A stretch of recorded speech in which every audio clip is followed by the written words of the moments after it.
আমি রবীন্দ্রনাথ ঠাকুর। আমারই চেতনার রঙে পান্ডা হলো সবুজ, চুনি উঠল রাঙা হয়ে। আমি চোখ মেললুম আকাশে, জ্বলে উঠল আলো পূবে পশ্চিমে। গোলাপের দিকে চেয়ে বললুম, সুন্দর সুন্দর হলো সে। তুমি বলবে এ যে তত্ত্বকথা, এ কবির বাণী নয়। আমি বলবো এ সত্য, তাই এ কাব্য। এ আমার অহংকার, অহংকার সমস্ত মানুষের হয়ে। মানুষের অহংকার পটেই বিশ্বকর্মার বিশ্বশিল্প। তত্ত্বজ্ঞানী জপ করছেন নিঃশ্বাসে প্রশ্বাসে, না না না, না পান্না, না চুনি, না আলু, না গোলাপ, না আমি, না তুমি। ওদিকে অসীম যিনি, তিনি স্বয়ং করেছেন সাধনা মানুষের সীমানায়, তাকেই বলে আমি।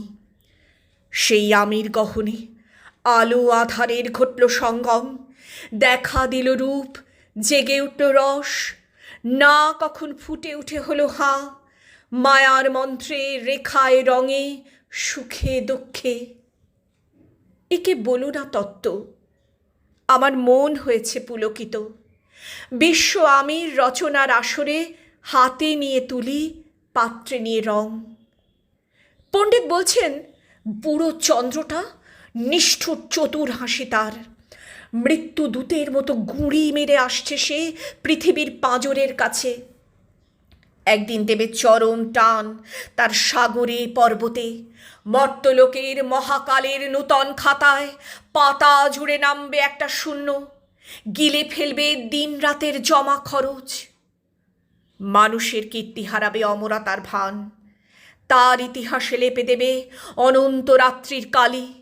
মানুষের যাবার দিনের চোখ বিশ্ব থেকে নিকিয়ে নেবে রং, মানুষের যাবার দিনের মন ছানিয়ে নেবে রস। শক্তির কম্পন চলবে আকাশে আকাশে, জ্বলবে না কোথাও আলো। বিনাহীন সভায় যন্ত্রীর আঙুল নাচবে, বাজবে না সুর।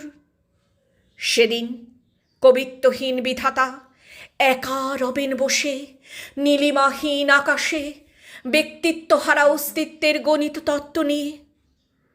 তখন বিরাট বিশ্বভুবনে দূরে দূরান্তে অনন্ত অসংখ্য লোকে লোকান্তরে এ বাণী ধ্বনিত হবে না কোনোখানেই, তুমি সুন্দর, আমি ভালোবাসি। বিধাতাকে আবার বসবেন সাধনা করতে, যুগ যুগান্তর ধরে প্রলয় সন্ধ্যায় জপ করবেন, কথা কও কথা কও। বলবেন বলো তুমি সুন্দর, বলবেন বলো আমি ভালোবাসি, বলবেন বলো তুমি সুন্দর, বলবেন বলো আমি ভালোবাসি।